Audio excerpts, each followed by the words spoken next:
जय श्री श्याम दोस्तों। मेरे चैनल में आप लोगों का बहुत बहुत स्वागत है। आज भाद्रपद मास के शुक्ल पक्ष की अष्टमी तिथि है और इसी दिन श्री राधा रानी का प्राकट्य हुआ था। आज का यह दिन राधा अष्टमी का पवित्र और शुभ त्योहार है। संसार में राधा जैसी भाग्यवती कोई अन्य स्त्री नहीं है, जिनके पति स्वयं तीनों लोकों के स्वामी श्री कृष्ण हैं और जो सदैव उनके कंधे पर गलबैया डाले रहते हैं। जहाँ भी राधा जाती है, भगवान श्री कृष्ण उनके अधीन होकर साथ साथ चलते हैं। श्री कृष्ण जी के वाम भाग से प्रकट हुई श्री राधा ने कठिन तप, प्रेम और सेवा के द्वारा ही श्री कृष्ण के प्रेम की स्वामिनी बनकर उन्हें प्राणों से भी अधिक प्रिय कर लिया।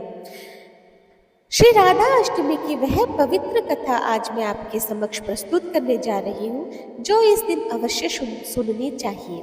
इसे श्रद्धा और प्रसन्न चित्त मन से सुनने पर सभी मनोकामनाएं अवश्य ही पूर्ण हो जाती है तथा सभी पाप और संकट दूर हो जाते हैं। कहा गया है कि इस व्रत के फलस्वरूप मनुष्य को वही पुण्य मिलता है जो 1000 कन्याओं के विवाह से मिलता है, अर्थात 1000 कन्यादान करने के बराबर फल केवल एक बार राधाष्टमी का व्रत करने से प्राप्त हो जाता है। यहाँ तक कि यदि कोई पापी मनुष्य भी यह व्रत भक्ति भाव से करता है तो वह भी अपने करोड़ों परिवारजनों सहित भगवान विष्णु के लोक में स्थान प्राप्त करता है। ब्रह्म वैवर्त पुराण में कहा गया है, रा का अर्थ है पाना और धा का अर्थ है मोक्ष, अर्थात श्री राधा जी के नाम का जप करने से ही श्री कृष्ण और मोक्ष दोनों की प्राप्ति होती है। पूर्व काल की एक कथा के अनुसार श्री राधा ने सुरंग पर्वत पर सहस्त्र दिव्य युगों तक निराहार रहकर कठोर तप किया। इस तपस्या से वे अत्यंत दुर्बल हो गई। जब भगवान श्री कृष्ण ने देखा कि राधा चंद्रमा की कला के समान क्षीण हो गई है, तो वे करुणा से द्रवित होकर उन्हें छाती से लगाकर फूट फूट कर रोने लगे। तब भगवान श्री कृष्ण ने वरदान देते हुए कहा, राधे, तुम्हारा स्थान मेरे वक्ष स्थल पर ही है। तुम यही सदा वास करो। मुझसे तुम्हारा अविचल प्रेम और भक्ति बनी रहे। सौभाग्य, मान और गौरव की दृष्टि से तुम मेरे लिए सबसे श्रेष्ठ और सर्वाधिक प्रियतमा हो। संसार की समस्त युवतियों में तुम्हारा स्थान सबसे ऊंचा है। मैं सदा तुम्हारे गुण गाऊंगा, पूजा करूंगा। तुम मुझे सदा अपने अधीन समझो और जान लो कि मैं तुम्हारी प्रत्येक आज्ञा का पालन करने के लिए बाध्य रहूंगा। जैसे आभूषण शरीर की शोभा है, वैसे ही तुम मेरी शोभा हो। भगवान श्री कृष्ण जी आगे कहते हैं, श्री राधा मेरी परम आत्मा है, मेरा जीवन है। श्री राधा से ही प्रेम पाकर मैं उस प्रेम को अपने भक्तों में बांटता हूँ। मेरी सेवा के माध्यम से ही श्री राधा ने मनोहर रूप, सौभाग्य, मान, गौरव और मेरे हृदय में अचल स्थान प्राप्त किया है। वे ही मेरी अनंत शक्ति स्वरूपा पत्नी है। वृंदावन लीला में लौकिक दृष्टि से देखें तो श्री कृष्ण ने केवल 11 वर्ष की आयु में ही ब्रज का परित्याग कर मथुरा का मार्ग अपनाया था। इतनी छोटी अवस्था में स्त्रियों के साथ प्रणय की कल्पना भी नहीं की जा सकती, किंतु अलौकिक और दिव्य जगत में श्री राधा और श्री कृष्ण सर्वथा एक ही तत्व है। भगवान श्री कृष्ण ने स्वयं ब्रह्मा जी को श्री राधा के दिव्य विग्रह का दर्शन कराया और उनकी मूर्ति के लिए उन्हें एकांत वन में ले गए। वहीं पर ब्रह्मा जी के द्वारा रसराज कृष्ण और महाभाव स्वरूपिणी राधा की विवाह लीला संपन्न हुई। यह दिव्य विवाहिता श्री राधा सदा ही श्री कृष्ण के साथ रहती है, परंतु सामान्य दृष्टि से अदृश्य रहती है। केवल उन्हीं साधकों को यह युगल दर्शन प्राप्त होते हैं जिन पर स्वयं श्री कृष्ण और श्री राधा की कृपा होती है। पौराणिक कथाओं के अनुसार राधा माता गोलोक में श्री कृष्ण जी के साथ निवास करती थी। एक बार देवी राधा गोलोक से कहीं बाहर गई। जब वे वापस आई तो देखा कि कृष्ण भगवान गोलोक में नहीं है। उस समय भगवान श्री कृष्ण अपनी एक सखी विरजा के साथ गोलोक में विहार कर रहे थे। यह बात जब राधा जी को मालूम हुई तो वे क्रोधित हो उठी और सीधे वहां पहुंच गई। वहां पहुंचकर उन्होंने भगवान श्री कृष्ण को बहुत भला बुरा कहा। राधा जी का यह व्यवहार भगवान श्री कृष्ण के परम मित्र श्री दामा को अच्छा नहीं लगा और उन्होंने राधा जी को पृथ्वी पर जन्म लेने का श्राप दे दिया। राधा रानी को इतने गुस्से में देखकर कृष्ण भगवान की सखी विरजा भी वहां से चली गई। इस श्राप के बाद राधा रानी ने भी बदले में श्री दामा को श्राप देते हुए कहा कि तुम राक्षस कुल में जन्म लोगे। राधा रानी के श्राप के कारण ही श्री दामा का जन्म शंखचूड़ नामक दानव के रूप में हुआ। यद्यपि दानव कुल में जन्म लेने के बाद भी वह भगवान विष्णु का अनन्य भक्त बना। वहीं दूसरी ओर राधा रानी ने भी पृथ्वी पर वृषभानु जी के घर पुत्री के रूप में जन्म लिया, किंतु वे वृषभानु जी की पत्नी देवी कीर्ति के गर्भ से नहीं जन्मी थी। दरअसल जिस समय श्री दामा और राधा रानी ने एक दूसरे को श्राप दिया था, उसी समय भगवान श्री कृष्ण ने राधा रानी से कहा, हे राधे, अब तुम्हें पृथ्वी पर देवी कीर्ति और वृषभानु जी की पुत्री के रूप में रहना होगा। जब तुम विवाह योग्य हो जाओगी तो तुम्हारा विवाह मनुष्य रूप में अवतरित हुए रायण नामक एक वैश्य से होगा, जो मेरे अंश अवतारों में से एक होगा। धरती पर भी तुम मेरी प्रियतम बनकर रहोगी, परंतु वहां हमें बिछड़ने का दुख सहना पड़ेगा। यह सुनकर भगवान श्री कृष्ण ने आगे कहा, हे राधे, अब तुम पृथ्वी पर जन्म लेने की तैयारी करो। सांसारिक दृष्टि से जब देवी कीर्ति गर्भवती हुई और प्रसव का समय आया तो योग माया की प्रेरणा से उनके गर्भ में वायु का प्रवेश हुआ और उन्होंने वायु को जन्म दिया। जब वे प्रसव पीड़ा से गुजर रही थी, तभी उसी समय महादेवी राधा रानी एक प्यारी सी कन्या के रूप में प्रकट हो गई। जिस दिन राधा रानी प्रकट हुई वह दिन भाद्रपद शुक्ल पक्ष की अष्टमी का था, इसलिए इस तिथि को राधा अष्टमी के रूप में मनाया जाता है। इस दिन भगवान श्री कृष्ण और राधा रानी की विशेष पूजा की जाती है। इस व्रत को करने से सभी सांसारिक सुख समृद्धि प्राप्त होती है। मान्यता है कि इस व्रत को करने से घर में धन की कमी नहीं रहती और सदा बरकत बनी रहती है। तो चलिए अब शुरू करते हैं राधा अष्टमी की उस दुर्लभ कथा को जो मनोकामनाओं को पूर्ण करने वाली मानी जाती है। एक गांव में रमा नाम की एक स्त्री रहती थी। उसके विवाह को 5-6 वर्ष हो गए थे, लेकिन उसकी गोद सूनी थी। एक बार राधा अष्टमी का उत्सव आया। गांव की स्त्रियां बरसाना जा रही थी। उन्होंने रमा से कहा, तुम भी हमारे साथ चलो। राधा रानी बहुत दयालु है, तुम्हारी गोद अवश्य भरेगी। रमा कई महीनों से घर से बाहर नहीं निकली थी, परंतु उसके पति और सास ने भी उसे जाने की अनुमति दे दी। रमा ने मन में ठान लिया था कि राधा रानी उसकी गोद अवश्य भरेगी। जिस दिन उसे यात्रा पर निकलना था, उसी दिन उसके पैर में चोट लग गई और चलना भी मुश्किल हो गया। फिर भी वह हिम्मत करके गांव की स्त्रियों के साथ यात्रा पर चल पड़ी। पूरे रास्ते राधा कृष्ण का नाम जप और कीर्तन करती रही और अंततः बरसाना पहुंच गई। वहां स्नान करके उसने राधा रानी के मंदिर में जाने की तैयारी की।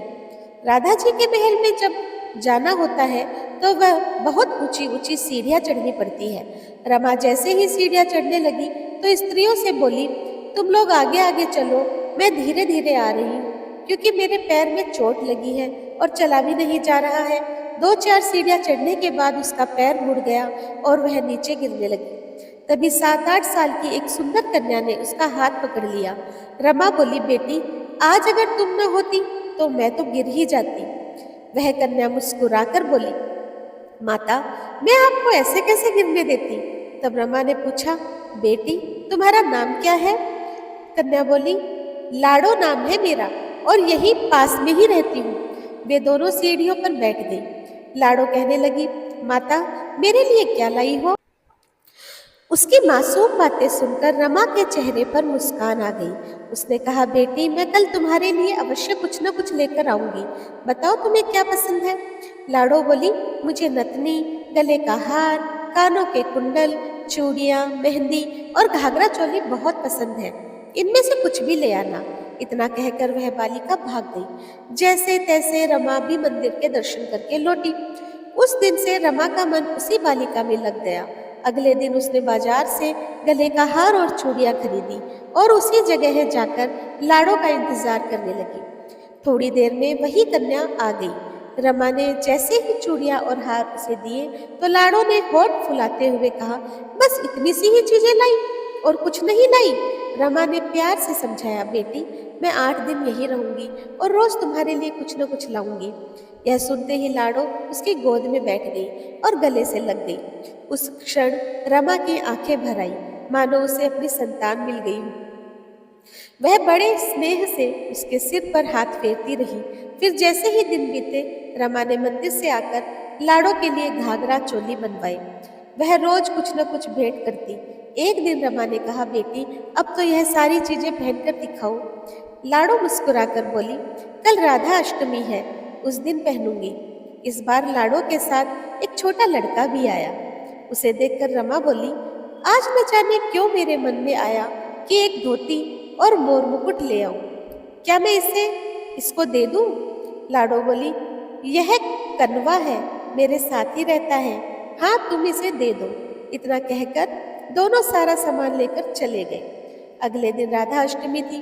जब रमा सीढ़ियों पर पहुंची तो वहां न लाड़ो मिली और न ही कनवा। वह बहुत देर तक इंतजार करती रही। अंततः जब मंदिर पहुंची तो वहां भारी भीड़, भजन कीर्तन और नृत्य हो रहा था। किसी तरह भीड़ को चीरते हुए वह आगे पहुंची और राधा जी तथा ठाकुर जी के दर्शन किए। लेकिन जैसे ही उसकी दृष्टि उन पर पड़ी तो वह पत्थर सी रह गई, क्योंकि राधा जी ने वही घाघरा चोली और गहने पहने थे जो उसने लाड़ो को दिए थे, और ठाकुर जी ने भी वही धोती और मोर मुकुट धारण किए था जो उसने कनवा को दिए थे। उसकी आंखों से अश्रुधारा बहने लगी और सब कुछ स्पष्ट हो गया कि लाड़ो वास्तव में राधा जी थी और कनवा स्वयं श्री कृष्ण थे, जो उसे मातृत्व सुख देने के लिए रोज मिलते थे। अब रमा पागल सी होकर दिन रात लाड़ो लाड़ो पुकारती रहती। गांव की स्त्रियों ने उसे बहुत समझाया। पति और सास भी उसे घर ले जाने आए, लेकिन वह बोली, मैं नहीं जाऊंगी, यहीं रहूंगी। वह प्रतिदिन सीढ़ियों पर बैठकर आंसुओं से सीढ़ियां धोती और पलके बिछाकर उन्हें बुहारती। ऐसा करते करते 30 वर्ष बीत गए। एक दिन अचानक वही लाड़ो उसके सामने प्रकट हुई। उसका हाथ पकड़कर ऊपर अट्टालिका में ले गई और मुस्कुराकर बोली, लो माँ, मैं आ गई, मैं ही हूँ तुम्हारी लाड़ो। ऐसा कहकर लाड़ो ने बाहें फैलाकर रमा को अपने पास बुलाया और गले से लगा लिया। उस दिन रमा ऐसी लिपटी कि अपने पार्थिव शरीर को छोड़ सदा के लिए अपने लाड़ो के पास चली गई। बोलिए श्री राधा कृष्ण भगवान की जय। बोलिए श्री बरसाने वाली की जय। एक बार नारद मुनि ने पृथ्वी लोक पर राधा नाम की महिमा सुनी और यह भी सुना कि वे श्री कृष्ण की सबसे बड़ी भक्त हैं। नारद जी को लगता था कि वे स्वयं श्री हरि के सबसे बड़े भक्त हैं। अपने मन की शंका का निवारण करने के लिए वे श्री कृष्ण जी के पास पहुंचे। श्री कृष्ण तो अंतर्यामी थे। वे समझ गए थे कि नारद जी के मन में क्या चल रहा है। उन्होंने सोचा, नारद जी को राधा रानी के निस्वार्थ प्रेम का अनुभव कराना ही पड़ेगा। जब नारद जी आए तो श्री कृष्ण जी सिर पकड़कर बैठे थे। नारद जी ने चिंतित होकर पूछा कि प्रभु, आपको क्या हुआ? श्री कृष्ण ने कहा, नारद जी, मेरे सिर में बहुत भयंकर दर्द है। नारद जी ने पूछा, तो इसका निवारण कैसे होगा प्रभु? श्री कृष्ण जी ने कहा, यदि कोई मेरा सच्चा भक्त अपने चरण धोकर उसका चरणामृत मुझे पिला दे, तभी मेरा यह दर्द दूर हो सकता है। नारद जी सोच में पड़ गए, मैं तो सच्चा भक्त हूँ, पर अपने चरणामृत पिलाने से मुझे नरक तुल्य पाप लगेगा। ऐसा पाप मैं कैसे सहूँ? उन्होंने यह बात रुक्मिणी जी और अन्य रानियों से कही, पर किसी ने भी इस पाप को अपने सिर पर लेने का साहस नहीं किया। अंततः नारद जी को राधा रानी की याद आई। उन्होंने जाकर सारा प्रसंग राधा जी को सुनाया। राधा रानी ने तुरंत अपने चरण धोकर जल नारद जी को दिया और कहा, जल्दी से इसे श्री कृष्ण जी को पहुंचा दो। मैं जानती हूँ कि इसके लिए मुझे नरक तुल्य पाप मिलेगा। और अपने प्रियतम श्री कृष्ण के दुख के निवारण के लिए मैं कोई भी पाप सहने को तैयार हूँ। नारद जी जब चरणामृत लेकर श्री कृष्ण के पास पहुंचे तो उन्होंने देखा कि श्री कृष्ण मंद मंद मुस्कुरा रहे हैं। तब नारद जी को समझ आया कि राधा रानी का प्रेम निस्वार्थ और सच्चा है। वास्तव में श्री कृष्ण ने यह लीला केवल नारद जी को यह अनुभव कराने के लिए रची थी कि राधा ही उनकी सबसे महान भक्त है। बोलिए श्री राधा कृष्ण भगवान की जय। तो दोस्तों, राधाष्टमी के शुभ अवसर पर राधाष्टमी व्रत कथा और कुछ अन्य कथाएं मेरे द्वारा प्रस्तुत की गई है। आपको कैसी लगी मुझे कमेंट बॉक्स पे ज़रूर बताइएगा और ज़्यादा से ज़्यादा मेरे चैनल को लाइक शेयर और सब्सक्राइब कीजिए। धन्यवाद।